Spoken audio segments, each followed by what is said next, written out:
जिनका परम पावन चरित जल निधि समान अपार है। जिनके गुणों के कथन में गणधर न पावे पार है। बस वीतराग विज्ञान ही जिनके कथन का सार है। उन सर्वदर्शी सन्मति को वंदना शत बार है। उन सर्वदर्शी सन्मति को वंदना शत बार है।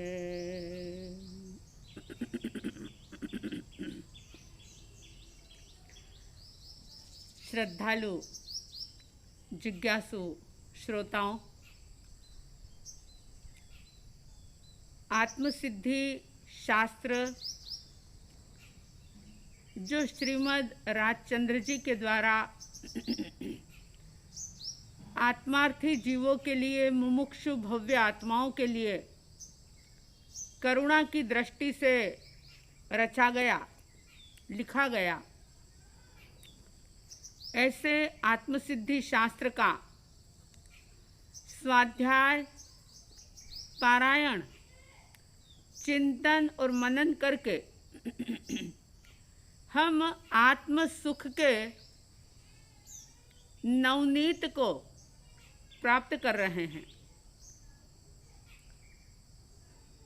जैसा कि मैंने बताया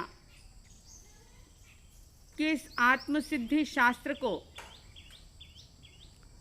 गुरु शिष्य संवाद शैली के अंदर रचा गया। स्वयं श्रीमद् जी ने ही जिज्ञासा शंका प्रस्तुत की, क्योंकि मानव मन के पारखी थे वो और जानते थे कि आने वाले समय में लोगों के मन में किस किस प्रकार के प्रश्न इन सम्यक दर्शन के 6 स्थानकों को लेकर के पैदा हो सकते हैं। व्यक्ति की जिज्ञासा को समाधान मिले और जिज्ञासा का समाधान करके भव्य जीव अपने मोक्ष मार्ग की यात्रा में आगे बढ़े और न सिर्फ आगे बढ़े बल्कि अपनी मंजिल को, अपने लक्ष्य को प्राप्त करे। जिज्ञासाएं कई प्रकार की होती है। कुछ लोग ऐसे होते हैं जो ज्ञानार्जन करना चाहते हैं, जिज्ञासाएं प्रस्तुत भी करते हैं और उन जिज्ञासाओं का, उन प्रश्नों का उत्तर भी प्राप्त करते हैं। लेकिन उन प्रश्नों का उत्तर प्राप्त करते हुए उनके मन में एक ही चाहत रहती है कि मैं बहुत सारा ज्ञान एकत्रित करके जब भी, जहाँ भी कोई मेरे से सवाल करे, कोई पूछे, तो मैं उनको प्रॉपर जवाब दे सकूं।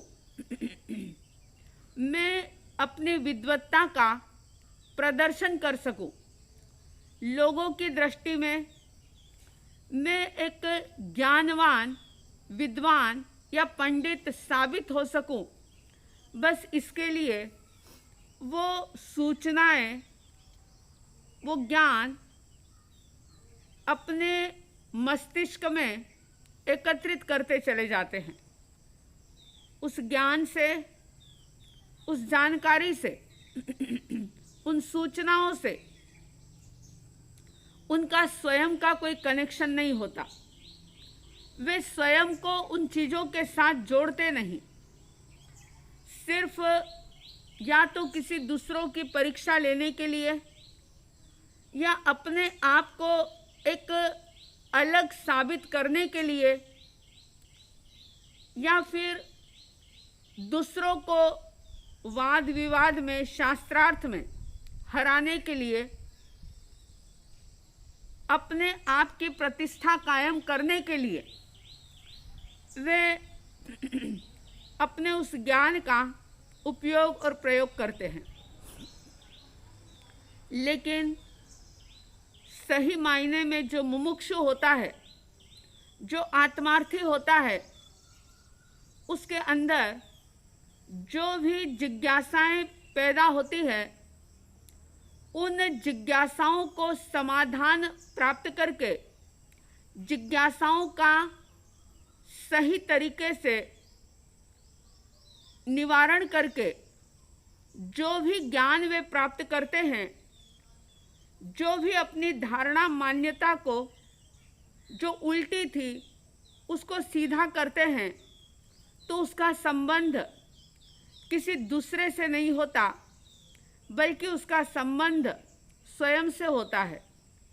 वो ये निर्णय करते हैं, वो ये विचार करते हैं कि इस समाधान से, इस उत्तर से मैं अपने भीतर का रूपांतरण कैसे करूं, मैं अपने अंदर में परिवर्तन कैसे लाऊं, कर्मों से अशुद्ध बनी हुई आत्मा को मैं पूर्ण रूप से कैसे शुद्ध करूं और कैसे अपनी मंजिल को प्राप्त करूं।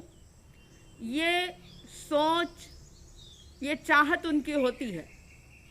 ज्ञान का संबंध स्व से जोड़ते हैं, न कि दूसरों से।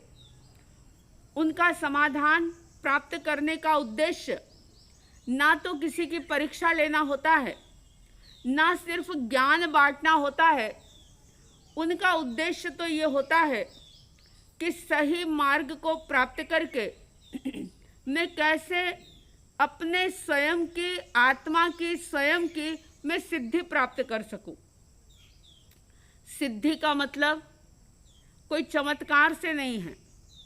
सिद्धि का मतलब है कि मैं इस जन्म, जरा और मरण की श्रृंखला से, अनादि काल की इस भव परंपरा से मैं निजात पालूं, मैं मुक्त हो जाऊं। और ऐसी जिज्ञासा से जो भी सवाल पूछते हैं, जिनके भीतर में ऐसी भावना होती है और इस प्रकार की जिज्ञासाएं वे सामने रखते हैं, उन जिज्ञासाओं का जिन वाणी के माध्यम से समाधान पाकर के वे भक्त से भगवान बन जाते हैं, आत्मा से परमात्मा बन जाते हैं और इस जन्म मरण की दुखों की परंपरा पर वे विराम लगा देते हैं, रोक देते हैं उन्हें। और ऐसी ही भावना से, ऐसी ही अंतर की दृष्टि को प्राप्त करने के लिए शिष्य यहाँ पर सवाल कर रहा है। बड़ी विनम्रता के साथ पूछा गया कि सम्यक दर्शन के 6 स्थानकों में स्थान यानी सम्यक दर्शन के रहने का निवास, जहाँ पर सम्यक दर्शन टिक सकता है, रह सकता है, तो उसके ये 6 स्थान बताए हैं। उसमें से 3 स्थानकों की बात हुई। पहला था आत्मा है, यानी कि आत्मा का अस्तित्व है। उस बात को लेकर के भी शिष्य ने शंकाएं प्रस्तुत की थी और श्रीमद् जी ने विभिन्न प्रकार के तर्कों से, न्याय से, युक्ति से जिन वाणी के आधार पर आत्मा के अस्तित्व को सिद्ध किया था। उसके बाद दूसरा स्थानक था कि आत्मा नित्य है। उसमें भी शंकाएं पैदा हुई, लेकिन श्रीमद् जी ने फिर से प्रभु की वाणी का सहारा लेकर के उसको भी सिद्ध किया कि हाँ, आत्मा नित्य है। तीसरी बात आई कि आत्मा कर्ता है, कर्म करने वाला है। तो उसको लेकर के जो शंकाएं प्रस्तुत की गई, उसका समाधान श्रीमद् जी ने पिछली 5 गाथाओं में किया। अब इस प्रकार से 78 गाथाएं परिसंपन्न हुई। अब 79वीं गाथा के अंदर शिष्य सवाल करते हैं चौथे पद को लेकर। वो कहते हैं कि 3 पद की बात जो आपने कही वो तो बिल्कुल समझ में आ गई, पूर्ण रूप से निर्णय हो गया, पक्का यकीन हो गया, विश्वास हो गया, रोम रोम में ये बात समा गई कि आत्मा का अस्तित्व है, आत्मा नित्य है और आत्मा करता है। लेकिन चौथी बात कि आत्मा भोक्ता भी है, यानी जो करता है, चाहे शुभ कर्म हो चाहे अशुभ कर्म हो, जो करता है उसी को उसका परिणाम, उसका फल भोगना पड़ता है। जब ये बात शिष्य के मन के अंदर जिज्ञासा के रूप में आती है कि आत्मा कर्ता तो हो सकता है, लेकिन आत्मा भोक्ता कैसे है? क्योंकि कर्ता कैसे है ये तो गुरु ने समाधान दे दिया, लेकिन चौथा पद कि आत्मा भोक्ता भी है, तो इस बात को लेकर के शिष्य के मन में जिज्ञासाएं पैदा हुई और उन्होंने पूछा, अपनी जिज्ञासा प्रस्तुत करते हुए उन्होंने कहा था, और ये जिज्ञासा किसी के भी मन में पैदा हो सकती है। और आज व्यक्ति इस बात को भूल रहा है कि जैसा करते हैं वैसा ही परिणाम भोगना पड़ता है। ये बात भूल गया, इसीलिए वह अपने छोटे से स्वार्थ के लिए कई प्रकार के पाप कर लेता है और भूल जाता है कि इसका परिणाम मुझे बहुत बड़े रूप में चुकाना पड़ेगा। शिष्य के मन में सवाल पैदा हुआ कि आत्मा भोक्ता कैसे है? वो कहते हैं कि आत्मा कर्म का भोक्ता नहीं हो सकता। ये शिष्य का विचार है, ये जिज्ञासु के मन की जिज्ञासा है। 79वीं गाथा के अंदर कहा, जीव कर्म करता कहो, पण भोक्ता नहीं सो, शू समझे जड़ कर्म के, फल परिणामी हो। कहते हैं कि जीव कर्म करता कहो। जीव यानी आत्मा कर्म का करता है, या आप कह रहे हो ये तो ठीक है, लेकिन पण भोक्ता नहीं सोए, लेकिन वो भोक्ता नहीं हो सकता। क्यों नहीं हो सकता? तो कहते हैं कि शू समझे जड़ कर्म के। ये कर्म जो है वो तो जड़ है, और जड़ कर्म को क्या पता लगता है कि कब किसको कैसा फल देना है। ज्ञान आत्मा का स्वभाव है। पुद्गल चाहे वो कर्म के ही क्यों न हो, जड़ है, अचेतन है, और आत्मा चेतन है। तो जब पुद्गल के पास, कर्म के पास ज्ञान ही नहीं है, तो भला वो परिणाम यानी फल दे कैसे सकता है? कैसे फल देगा वो? कि शू समझे जड़ कर्म के। जड़ कर्म पुद्गल रूप में बंधा हुआ कर्म शू समझे, यानी क्या समझता है वो कि कैसे, किसको, कब, कितने रूप में फल देना है।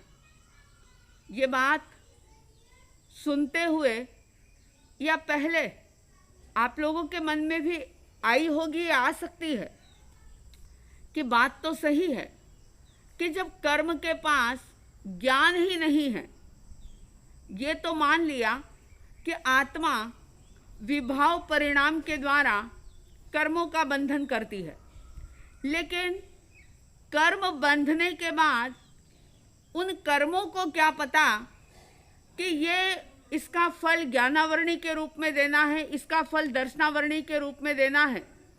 कैसे वो कर्म पुद्गल 7 या 8 कर्मों में विभाजित हो जाते हैं, और 7 या 8 कर्म में विभाजित हो गए, ये बात भी समझ ली, लेकिन अलग अलग कर्मों में विभाजन हो जाने के बाद उन जड़ कर्मों को क्या पता लगता है कि कब किसने कौन सा कर्म किया था और कब किसको किस रूप में कितना फल देना है। जितना कर्म किया था उतना ही तो फल मिलता है, जैसा कर्म किया था वैसा ही तो फल मिलता है। अगर पाप कर्म किया तो परिणाम पाप के रूप में भोगना पड़ेगा। अगर किसी को तकलीफ दी, अगर किसी को दुख दिया, किसी के दुख में असाता में निमित्त बने, तो वो कर्म दुख भोगने में ही, यानी दुख के रूप में ही उदय में आएगा, दुख भोगना पड़ेगा। तो शिष्य कह रहा है कि जड़ कर्म को क्या पता कैसे वो फल का परिणाम दे सकता है, कैसे वो फल के रूप में परिणाम दे सकता है, उसको क्या पता कि कब कितना फल देना है, उसे क्या पता कि किसने कितना कर्म बांधा था, और बिल्कुल उसी रूप में सुख का फल सुख के रूप में, पुण्य का फल सुख के रूप में और पाप का फल दुख के रूप में देना, ये कर्म को भला पता कैसे लगता है? क्योंकि कर्म तो जड़ है, आत्मा में तो शक्ति है, आत्मा चेतन है, आत्मा के पास ज्ञान है, लेकिन कर्म के पास तो ज्ञान नहीं है। तो भला कर्म को कैसे पता लगता है कि इस आत्मा को किस प्रकार का परिणाम देना है, फल देना है? ये सिर्फ शंका है, ये तत्व नहीं है, ये मन में उठी हुई एक बात है, एक सवाल है, एक जिज्ञासा है। आप ऐसा ना समझें कि जड़ कर्म है इसलिए उसे पता नहीं, इसलिए वो फल नहीं देता। यहाँ तो जिज्ञासा प्रस्तुत की जा रही है कि जैसे अगर किसी पत्थर से ठोकर लग गई, पत्थर से अगर किसी को लग जाती है या कोई व्यक्ति पत्थर को ठोकर मार देता है, तो वो पत्थर फिर से उस व्यक्ति को मारने नहीं आ सकता, क्योंकि वो जड़ है। अगर कोई ग्लास से, कोई बर्तन से या किसी लकड़ी से व्यक्ति को चोट लग गई या व्यक्ति ने उसको फेंका या मारा, तो वो जड़ वस्तुएं वापस उस व्यक्ति को मारने नहीं आ सकती। तो ये कह रहे हैं कि जड़ के अंदर, अजीव के अंदर बोध ही नहीं होता, ज्ञान ही नहीं होता, तो भला वो कर्म आत्मा को फल देते कैसे हैं? कर्म परिणाम देते हैं, फल देते हैं। ये बात बिल्कुल त्रिकाल सत्य है कि कर्म परिणाम देते हैं, फल देते हैं। लेकिन यहाँ शंका हो रही है कि कर्म जड़ है, आत्मा चेतन है, कर्म पुद्गल है जिसका गुण है वर्ण, गंध, रस, स्पर्श, और आत्मा जो कि ज्ञानमयी है, उपयोग लक्षण है आत्मा का। उपयोग का मतलब यहाँ पर इस्तेमाल करने से नहीं है, आत्मा का लक्षण बताया। तत्वार्थ सूत्र कहता है उपयोगो लक्षणम, यानी कि उपयोग आत्मा का, जीव का लक्षण है। उपयोग का मतलब होता है जिसमें ज्ञान और दर्शन हो। जहाँ ज्ञान और दर्शन है वह जीव है। जड़ के अंदर ज्ञान और दर्शन नहीं होता। तो यहाँ पर इस 79वीं गाथा में शिष्य शंका कर रहा है कि ये बताओ, जड़ कर्म को पता कैसे लगता है कि कब किसको कितना फल देना है, किसने कब क्या किया था और उसका फल कैसा होगा। ज्ञानावरणी कर्म का फल कैसा होगा, दर्शनावरणी कर्म का फल कैसा होगा, मोहनीय कर्म का फल कैसा होगा, अंतराय का परिणाम क्या होगा, ये भला उन कर्म पुद्गलों को क्या पता। आप अगर सोचेंगे तो आपके मन में भी ये बात आएगी कि बात तो बिल्कुल सही है कि जड़ को, पुद्गल को क्या पता कि परिणाम कब देना है, इसका फल कब देना है। यही बात जिज्ञासु के मन में आई और उन्होंने यहाँ पर जिज्ञासा की।